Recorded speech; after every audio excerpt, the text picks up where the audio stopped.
Lorsque la fin de notre monde est arrivée, aucun de nous n'était prêt. Ça s'est passé exactement comme si tous les films d'apocalypse s'étaient réunis en un seul. D'un coup, tout s'est enchaîné. Tout d'abord, il y a eu des catastrophes naturelles. Des tremblements de terre énormes ont secoué le monde entier, créant de nombreuses crevasses et séparant des familles. Un véritable cratère s'est formé dans Paris. Les gens ont littéralement fui la ville. Paris, capitale de la France et première destination touristique mondiale, vide. Telle une immense ville fantôme, il ne restait que ceux qui n'avaient aucun moyen de partir ou ceux qui étaient bien trop têtus pour fuir. La télévision ne diffusait plus rien. Seules quelques radios indépendantes nous tenaient au courant de ce qu'il se passait dans le monde et en France. Et ce n'était pas joli.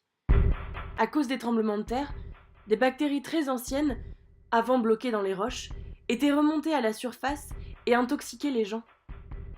Ils devenaient fous et tuaient plein de monde et finissaient par mourir au bout d'une journée. De ce que certains scientifiques avaient analysé, ces bactéries augmentaient la production d'adrénaline tout d'abord, puis altéraient le jugement et éveillaient les pulsions animales profondes. Ils mouraient lorsque l'adrénaline avait épuisé définitivement leur cœur. Nous n'étions pas tous sensibles à ces bactéries. Certains d'entre nous, dont je fais partie, étions naturellement immunisés contre ces bactéries. Les inhalés nous donnaient seulement le tournis. Mais nous n'étions que trop peu à pouvoir y résister. J'étais étudiante à Paris à l'époque. Ma mère habitait Dunkerque et ma sœur Lille, dans le nord de la France. Lorsque tout a commencé, c'était très difficile de savoir comment réagir. Si ma mère et ma sœur avaient chacune une voiture ou un moyen de transport pour se rejoindre, moi, je n'avais rien sous la main.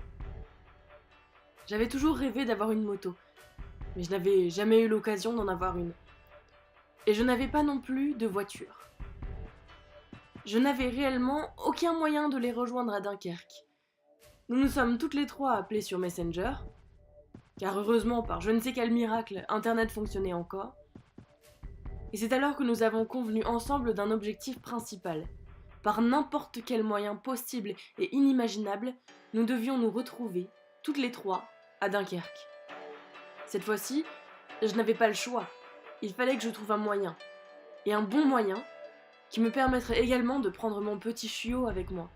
Je venais d'acheter un Shiba Inu, auquel je n'avais pas encore donné de nom, étant trop indécise. Et je ne voulais en aucun cas l'abandonner derrière moi.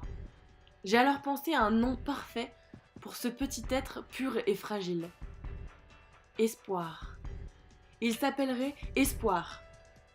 Pour me rappeler, tout au long de mon périple, que je ne devais jamais baisser les bras.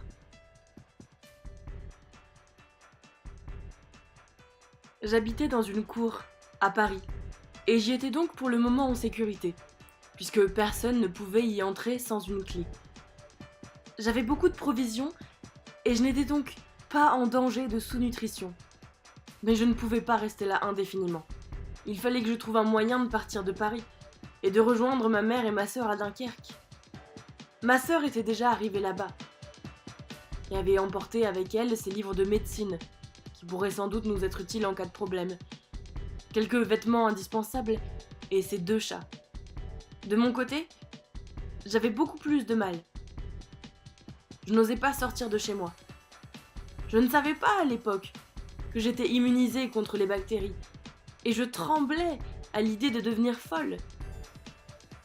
Je n'avais en plus aucune idée d'un moyen de transport pour pouvoir partir de Paris. J'ai alors monté une expédition dans la ville, au bout d'une semaine terrée chez moi. J'ai pris mon sac à chien, dans lequel j'ai placé Espoir. J'ai pris un sac en bandoulière, dans lequel j'ai emporté des photos de ma famille, des provisions légères, une bouteille d'eau et un thermos de café. Et je suis sortie. La ville était terrifiante. Un brouillard malsain recouvrait les rues et m'empêchait de voir à plus de 10 mètres. À côté de chez moi, il y avait un magasin de vélos. J'en empruntais donc un et décidai de rouler dans la ville jusqu'à ce que je trouve un moyen de partir. J'ai roulé pendant toute la journée. Alors que je commençais à désespérer, je suis tombée sur ce que j'ai appelé le Saint Graal de la fuite. Un concessionnaire automobile dans le 13e arrondissement. Le rêve pour une jeune fille désespérée comme je l'étais à ce moment-là. Je suis rentrée dans le bâtiment et je suis rentrée dans une petite Peugeot, la plus petite que j'ai trouvée, pour pouvoir passer dans n'importe quel endroit. Je suis ensuite allée faire un plein et j'ai récupéré de l'essence dans des bidons pour être sûre de ne pas en manquer. Et je suis retournée devant mon immeuble avec la voiture et le vélo dans le coffre. En rentrant dans mon studio, j'ai tout de suite appelé ma mère pour la tenir au courant du fait que j'avais réussi à trouver une voiture et qu'il ne m'était rien arrivé. J'allais enfin pouvoir venir les rejoindre. J'ai préparé une valise avec tout le nécessaire et de quoi me cultiver en cas d'ennui. J'ai ainsi emporté avec moi des vêtements légers et des vêtements chauds, des livres et des CD de musique. J'ai également emporté une clé USB sur laquelle j'ai téléchargé toutes les musiques possibles et inimaginables. J'ai emporté toute la nourriture que je pouvais. J'ai pris les croquettes d'espoir. Et enfin, j'ai récupéré tous les produits d'hygiène dont je pourrais avoir besoin. Étant seule dans la voiture, j'avais encore de la place et je suis allée dans le supermarché du coin pour récupérer de la nourriture en plus, ainsi que des produits d'hygiène dont ma sœur et ma mère pourraient avoir besoin. J'ai pris la route tard dans la nuit et je me suis dirigée vers le nord de la France dans l'espoir d'enfin retrouver ma famille. Je roulais doucement et avec précaution afin de faire le moins de bruit possible et de n'attirer personne de désagréable. Alors que j'arrivais à l'entrée de l'autoroute, je suis tombée sur une scène des plus affreuses. Des hommes et des femmes s'entretuaient dans les rues. Ils s'arrachaient la tête, s'enfonçaient leurs doigts dans leurs orbites.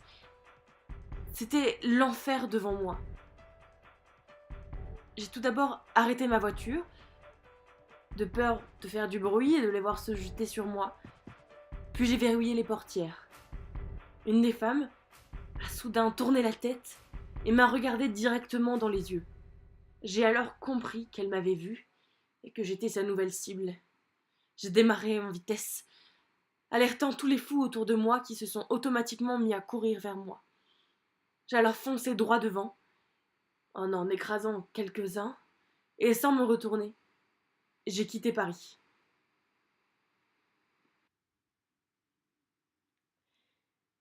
Merci d'avoir écouté le premier épisode de ce nouveau format d'histoire audio. Le deuxième épisode arrive bientôt. Vous pouvez vous abonner, commenter et partager cette vidéo si elle vous a plu. Cliquez sur la cloche des notifications pour savoir à chaque fois que j'en sors une nouvelle. Bisous à vous!